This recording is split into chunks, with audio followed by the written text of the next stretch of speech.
নমস্কার বন্ধুরা, কেমন আছেন? তো আজকে জানাবো কালকের ইন্ডিয়া ভার্সেস আফগানিস্তান ম্যাচের বিষয়ে এবং মেসি কিন্তু তার ঘরের মাঠের শেষ ম্যাচটা খেলে ফেলেন এই বিষয়ে জানাবো। আর রবসন রবিনও কি গ্রেগ স্টুয়ার্টের পারফেক্ট রিপ্লেসমেন্ট হচ্ছে এ বিষয়েও কিন্তু জানাবো। তো ভিডিওটি অবশ্যই গুরুত্বপূর্ণ হবে, শেষ পর্যন্ত দেখতে থাকুন এবং চ্যানেলে যারা নতুন আছেন চ্যানেলটি অবশ্যই সাবস্ক্রাইব করে দেবেন সঠিক আপডেট পাওয়ার জন্য। আর বিশেষ করে বলে রাখি যে কালকে বিশেষ কিছু কারণে আমি ম্যাচটার কথা বলতে পারিনি, তো সেটা আজকে বলে দেবো। তো এবার প্রথমে আসি ইন্ডিয়া ভার্সেস আফগানিস্তান ম্যাচে। ইন্ডিয়া এবং আফগানিস্তান ম্যাচটা ড্র হয়। এই ম্যাচে হয়তো অনেকেই ইন্ডিয়াকে নিয়ে নেগেটিভিটি ছড়াবেন, সেটা আমি জানি, কিন্তু শুধুমাত্র নেগেটিভিটির দিকটা দেখতে গেলে হবে না, পজিটিভ দিকটাও দেখতে হবে। দেখুন, কেউ কি ভাবতে পেরেছিলেন যে ইন্ডিয়া এত কিছু নানা রকম জটিলতা এবং নতুন কোচ এসে কাপ নেশনস কাপের প্লে অফসে যাবে? সবাই ভেবেছিল যে ইন্ডিয়া হয়তো ছিটকেই যাবে। তাছাড়া ইন্ডিয়ার কাছে কিন্তু গুরুত্বপূর্ণ প্লেয়ার নেই, যেমন বিশেষ করে আপুইয়া, সাহাল আব্দুল সামাদ, এদের মতো প্লেয়াররা নেই। তাও কিন্তু দেখবেন যে কাফা নেশনস কাপে প্রথম ম্যাচ থেকে ইন্ডিয়ার তৃতীয় ম্যাচ পর্যন্ত পজিটিভ জিনিসটাই পাবেন। শুধুমাত্র এই ম্যাচটা বিবেচনা করলে হবে না, তবে এই ম্যাচে ইন্ডিয়া অবশ্যই জেতা উচিত ছিল।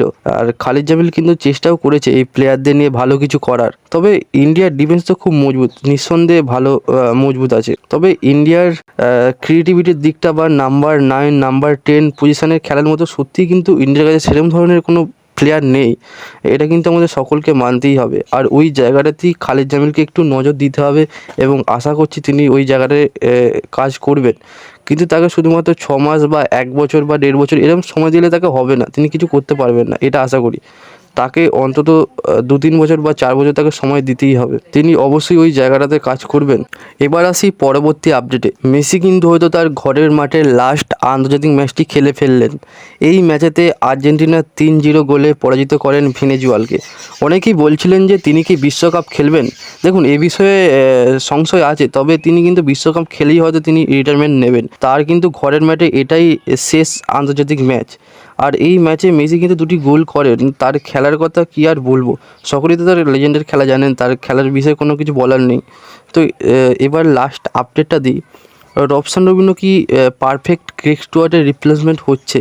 দেখুন, রবসান রবিনও কিন্তু নিঃসন্দেহে ভালো প্লেয়ার। তার খেলা আমরা বাংলাদেশের ক্লাবে দেখেছি এবং রবসান রবিনও কিন্তু এএফসিতেও মোহনবাগানের এগেনস্টে খেলেছিল। তার খেলা আমরা অনেকেই জানি।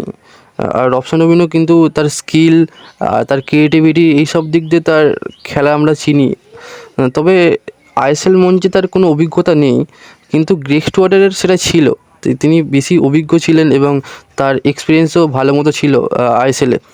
তো আশা করছি যে রবসান রবিনও মোহনবাগানে তিনি ওই জায়গাটাতে মানিয়ে নেবেন, এটাই আশা রাখবো। তো আজকে এতটাই। ভিডিওটা ভালো লাগলে অবশ্যই লাইক এবং সাবস্ক্রাইবও করে যেও। ধন্যবাদ।